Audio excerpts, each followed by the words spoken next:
Baiklah, pada video kali ini saya akan membahas mengenai soal yang berkaitan dengan fluida dinamis. Ini saya akan bahas UTBK tahun 2021, kode soal A ya. Ini ada sebuah wadah berbentuk seperti pada gambar. Wadah berisi suatu cairan ketika ujung atas pipa B ditiup mendatar dengan kelajuan 20 meter per sekon. Tinggi kolom cairan pada pipa A sama dengan HA dan tinggi kolom cairan pada pipa B sama dengan HB. Dengan HA dikurangi HB adalah H cm. Keduanya diukur dari garis L.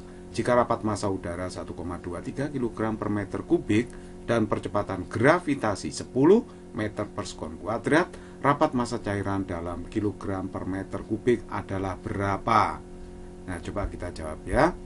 Nah, ini yang diketahui dalam soal adalah ru udara ya, percepatan gravitasi 10 meter per sekon kuadrat, terus kemudian kecepatan tiupan angin di atas pipa B itu adalah 20 meter per sekon. Perbedaan ketinggian permukaan cat cair di pipa A dengan pipa B ketika ditiupkan angin di atas pipa B adalah sebesar H cm. Nah, ini yang ditanyakan adalah berapa rapat massa atau massa jenis dari cairan ini. Nah, caranya kita tinjau satu persatu. Ini ada dua persoalan sebenarnya. Yang pertama adalah persoalan fluida dinamis, nanti yang kedua adalah persoalan fluida statisnya. Nah, persoalan yang berkaitan dengan fluida dinamis adalah berkaitan dengan hukum Bernoulli. Nah, bayangkan bahwa kedua pipa tegak ini jaraknya cukup jauh. Tiupan angin di atas pipa B ini misalkan aja ke pipa A arahnya. Bayangkan di atas pipa A dan B ini ada pipa horizontal ya. Jadi ini mengalir udara dari atas pipa B ke atas pipa A. Nah, berdasarkan hukum Bernoulli berlaku bahwa P1 plus rho GH1 plus setengah rho V1 kuadrat itu harus sama dengan P2 plus rho GH2 plus setengah rho V2 kuadrat. Nah, P1 itu adalah tekanan udara di atas pipa B yang disebabkan oleh aliran udara. Nah, sedangkan P2 itu di atas pipa A ya. Nah, sedangkan rho U ini adalah massa jenis udara yang mengalir. G itu percepatan gravitasi. H1 itu adalah ketinggian aliran udara di atas pipa B terhadap acuan garis L ini anggap garis L ya, atau dasar dari pipa.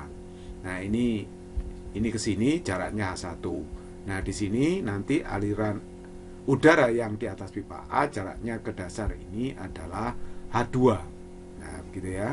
Jadi ini jaraknya adalah H2, yang di sini jaraknya adalah H1.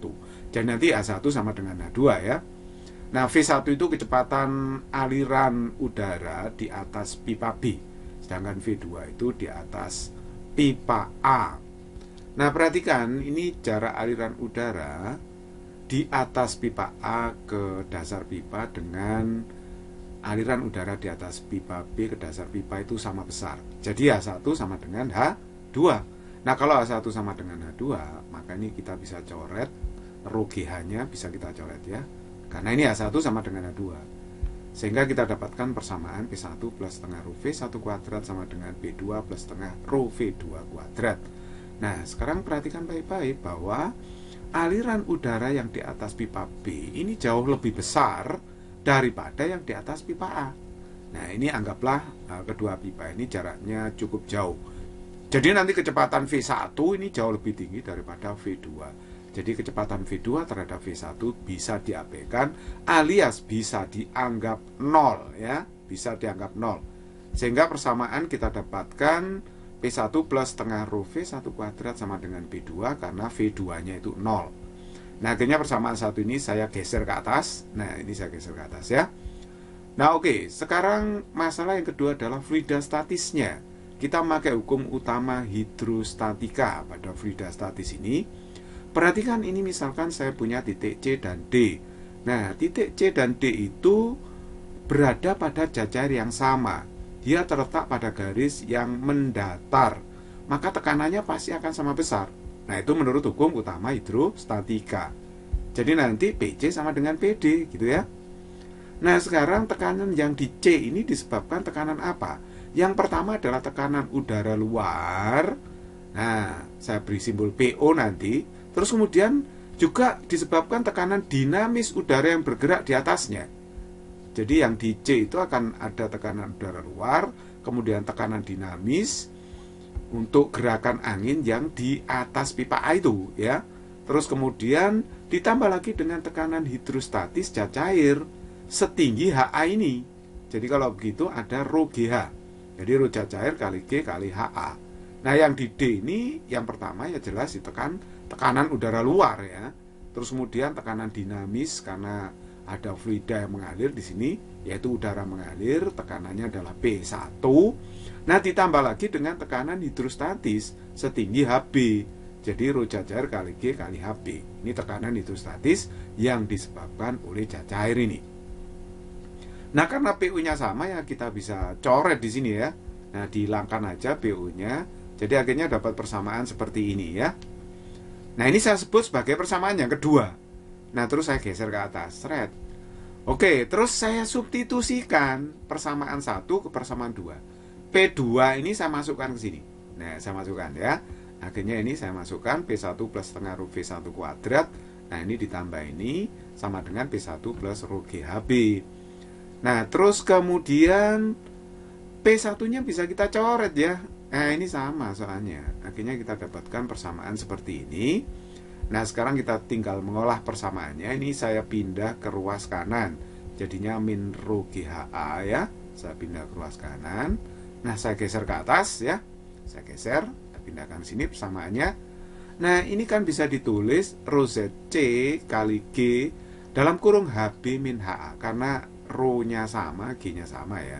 Bisa kita keluarkan. Nah, terus kemudian kita masukkan bilangannya, rho udaranya 1,23 ya.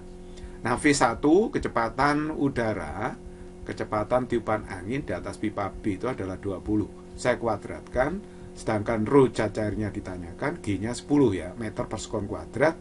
Nah, HB min HA itu kan H cm di sini. Nah, H cm. Karena cm saya jadikan meter kalikan 10 pangkat min 2. Loh kok min H di sini? Karena di sini HA min HB. Kalau dibalik HB min HA ya minus H kali 10 pangkat min 2 gitu ya.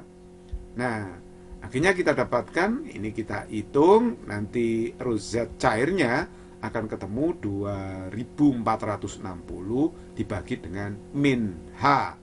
Nah, jadi kalau begitu jawaban yang tepat adalah D.